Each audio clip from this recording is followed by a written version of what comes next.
Unit 9 Helen Keller. Read by Your Choice Education Center. On the 27th of June 1880, a baby girl was born to Captain Arthur Keller and Kate Keller in Tuscumbia, Alabama. The proud parents named the daughter Helen. She was a happy baby. She was also very intelligent. At 6 months she could even say wah wah for water. In January 1882, Helen almost died of a mysterious illness. Her parents were relieved when the doctor finally told them, "You are very lucky parents. She is going to leave." But shortly after the doctor left, Mrs. Keller saw a strange look in her baby's eyes. She called to her, "Helen, Helen." She then screamed for her husband, "Captain, come quickly, look at Helen." Before he arrived he heard her cry, "She can't see or hear. My baby is blind and deaf." Helen's world was a dark and silent place.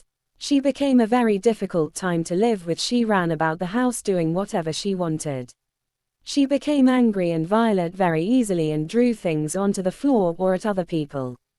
She fought with other children and sometimes hurt them. He was almost a wild child.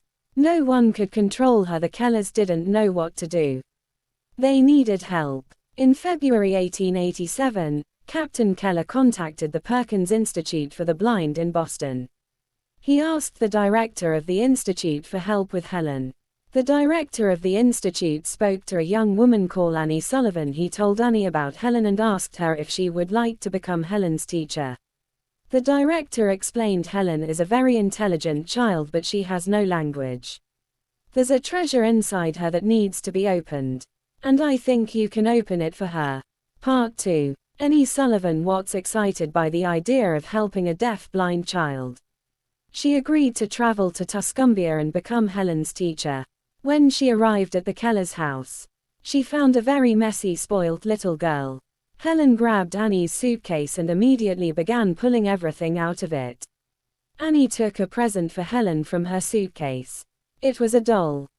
Then, using a special alphabet, she spelt into Helen's hand DOLL, doll.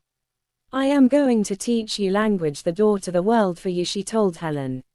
Helen grabbed the doll and drew it violently onto the floor, Annie trying to make her pick it up.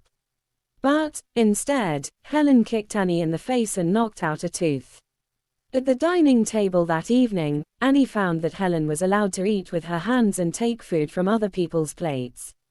Captain Keller explained, "We can have any peace and quiet unless we give her what she wants."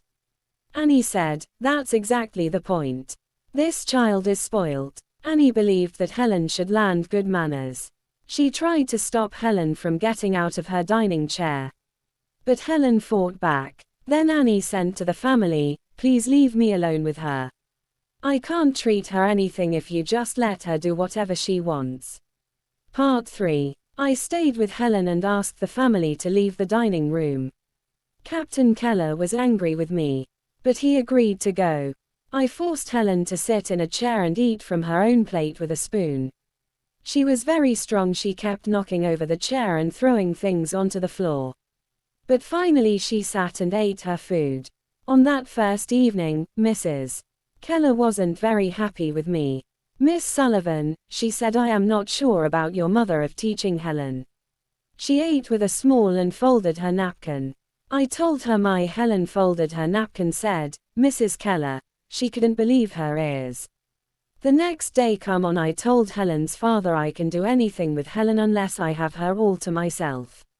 I want her to depend on me for her food, her clothes, everything. Then I asked him if Helen and I could live alone in the guest house in the Keller's garden. He wasn't happy with the idea, but he agreed. He said that Helen and I could live in the guest house, but only for 2 weeks. 2 weeks, I thought that is a very short time to perform a miracle. In the guest house, I had complete control over Helen. One day, I remember she wanted a piece of cake. I said, "Okay, Helen, if this is what you want, there's a word for it." I spelt into her hand CAKE, cake. Then I said, "When you understand that there's a word for everything, the world will be yours." 2 weeks passed. On the last morning Mrs. Keller spoke to me. "Miss Sullivan, your eyes look very tired," she said. "Why don't you rest? We are very happy with all that you have done for Helen. She's a different child. She is different, I said. She has manners on my but she doesn't have language. She can spell 30 nouns and 5 verbs. But she doesn't know what they mean. Later that day, Helen and I were in the garden. I was thinking. It was my last day. I needed more time. We walked over to the water pump. I began pumping. Then I put Helen's hand under the gushing water as usual. I spelled the word for her water, water. Then something happened, in a very strange voice, as if she remembered something from when she was a baby. I heard Helen say Wawa, then she grabbed my hand and spelled water. I called for her parents. Captain and Mrs. Keller came running out of the house. Helen reached for her mother and spelled mother into her hand, then teacher. Next, Helen put her arms around me. She was so happy. She was understood what words were. At last, she had a key to language.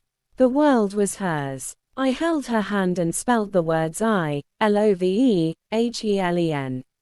Helen went on to learn to speak, read and write.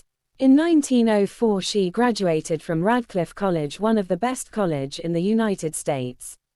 She later wrote books, appeared in films, toured foreign countries and became famous over the world. Helen and Annie stayed together for 50 years. Auntie Annie's death that in 1936. Helen died in 1968.